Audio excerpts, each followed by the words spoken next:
Operation सिंदूर को लेकर पाकिस्तानी सेना की तरफ से, पाकिस्तान की वायुसेना की तरफ से खासतौर पर जो ये कहा जा रहा था कि हमारा कोई बड़ा नुकसान नहीं हुआ है, अब उसी को लेकर एक बड़ी खबर सामने आई है, बड़ा अपडेट सामने आया है। पूर्व पीएफ प्रमुख ने खुद ये माना है कि एक बहुत बड़ी संपत्ति उनकी नष्ट हो गई है। क्या है ये संपत्ति, आइए जानते हैं। देखिए, संपत्ति है अवाक्स सिस्टम। अवाक्स सिस्टम क्या है इसके बारे में तो बाद में बताएंगे, लेकिन ये बड़ा खुलासा जो है ये आप इसको समझिए। पाकिस्तान के एक्स-पीएफ चीफ जिन्होंने ये माना है, इनका नाम है Masood Akhtar, air marshal retired. ये पाकिस्तान के पीएफ चीफ रहे हैं और इन्होंने ये खुलासा किया है कि भारत ने जो एयर स्ट्राइक की थी, भारत ने जो स्ट्राइक की थी, उस स्ट्राइक में उनका अवॉक्स सिस्टम जो है वो तबाह हो गया, बर्बाद हो गया। और ये हुआ कहाँ? ये हुआ भोलारी स्ट्राइक पर। भोलारी में जो भारत ने स्ट्राइक की थी तब ये हुआ।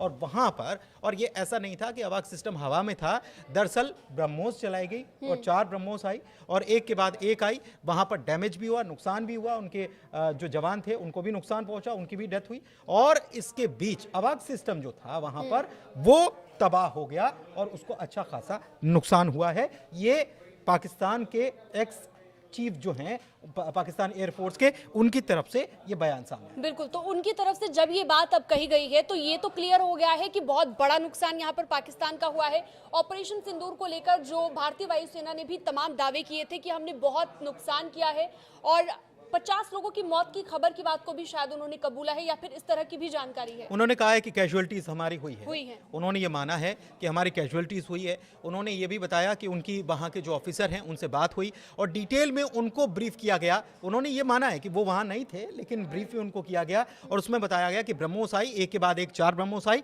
और उसमें अवाक सिस्टम को ऐसा लग रहा है कि ये पाकिस्तान के सीक्रेट्स थे जो अब धीरे धीरे निकलना शुरू हो रहे हैं और आने वाले वक्त में माना जा सकता है कि और भी कई खुलासे हो सकते हैं ऑपरेशन सिंदूर को लेकर। वहीं के लोग बता रहे हैं कि वहां पर क्या हालत हुई और कितनी तबाही हुई है। अवॉक्स सिस्टम की जो हम बात कर रहे थे उसको जरा हम समझ लेते हैं कि अवॉक्स सिस्टम होता क्या है, ये कैसे काम करता है। दरअसल ये प्लेन के ऊपर लगाने वाला एक सिस्टम होता है और इसको हम कह सकते हैं कि हवा में उड़ती हुई आंख। इसमें रेडार सिस्टम होता है, इसमें बहुत सारे सिस्टम लगे होते हैं और वो किसी भी कंट्री का अगर वो अवाक्स प्लेन है तो वो निगरानी करने का भी काम करता है। इसको आप ऐसे समझ लीजिए कि airborne warning and control system इससे कहा जाता है। मतलब हवा में चल रहा है, उसी से वो न केवल रडार सिस्टम से दूसरी चीज़ों पर पकड़ बना सकता है, उसको पता चल सकता है कि आसपास क्या ट्रैवल कर रहा है। इसके अलावा नीचे निगरानी कर सकता है और इसके पास ये तक सिस्टम कहा जाता है कि इतनी ताकत होती है कि नीचे ज़मीन पर जो चीज़ें हैं उसको कंट्रोल भी किया जा सकता है। यानी कि अपने आप में बहुत ताकतवर, बहुत पावरफुल ये सिस्टम होता है। और सीधे सीधे ये भी कह सकते हैं पाकिस्तान की आंख थी ये, जिसे भारत ने 8 तारीख को ये हो चुका था और पाकिस्तान मानने के लिए तैयार नहीं था। पाकिस्तान बोल रहा था कि हमने इतने गिरा दिए, उतने गिरा दिए। तो अब देख लीजिए ये जो भी है सामने आ गया और वहां पर पीएफ चीफ ने ये सब साफ कर दिया। इससे जुड़ा कोई भी अपडेट आता है तो आप न्यूज़ 18 के डिजिटल प्लेटफॉर्म पर जुड़े रहिएगा। न्यूज़ 18 को सब्सक्राइब करना बिल्कुल ना भूलें। धन्यवाद।